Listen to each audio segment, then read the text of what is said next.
Dans cette vidéo, je t'explique ce que sont les troubles de la personnalité et comment ils peuvent influencer la vie des personnes concernées.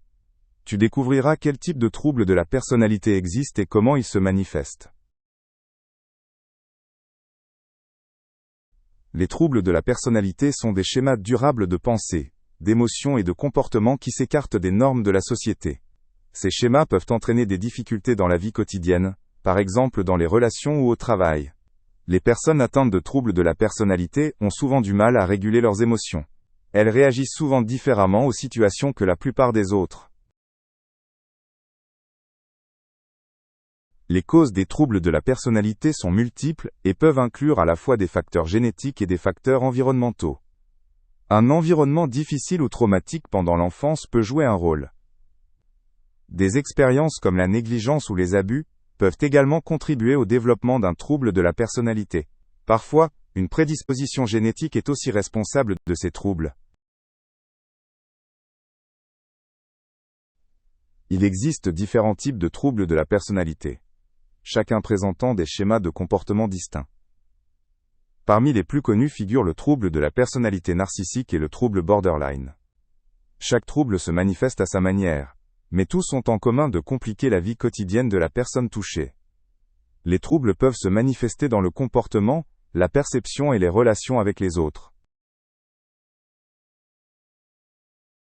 Les symptômes des troubles de la personnalité varient selon le type de trouble. Ils peuvent concerner la manière dont une personne agit dans des situations sociales, ou perçoit ses propres émotions. Des réactions extrêmes au stress ou à la déception apparaissent souvent. Les personnes atteintes de troubles de la personnalité ont souvent du mal à maintenir des relations stables et saines. Le diagnostic d'un trouble de la personnalité est posé par des professionnels comme des psychologues ou des psychiatres. Ils utilisent divers entretiens et tests pour déterminer si une personne souffre d'un trouble de la personnalité. L'observation à long terme des comportements et des émotions joue un rôle essentiel. Seule une analyse approfondie permet de déterminer si un trouble de la personnalité est présent. Le traitement des troubles de la personnalité est souvent long et demande beaucoup de patience.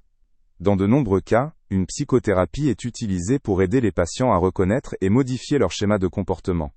Des médicaments peuvent également avoir un effet de soutien, en particulier si des troubles psychiques supplémentaires comme l'anxiété ou la dépression sont présents. Un traitement précoce peut aider les personnes concernées à mieux gérer leurs troubles. La relation avec les personnes atteintes d'un trouble de la personnalité demande beaucoup de compréhension et de patience. Il est important de respecter leur point de vue, tout en posant des limites claires. Certaines personnes atteintes de troubles de la personnalité peuvent être difficiles dans des situations sociales. Une bonne communication et un bon soutien sont essentiels pour éviter les conflits et améliorer le bien-être de la personne concernée. Les troubles de la personnalité peuvent avoir un impact important sur la vie quotidienne. Les personnes concernées ont souvent du mal à maintenir des relations stables ou à conserver leur emploi. Elles peuvent avoir des difficultés à contrôler leurs émotions ou à s'adapter aux situations sociales. Cela peut entraîner un isolement ou d'autres problèmes psychiques, qui compliquent encore davantage la vie de la personne concernée.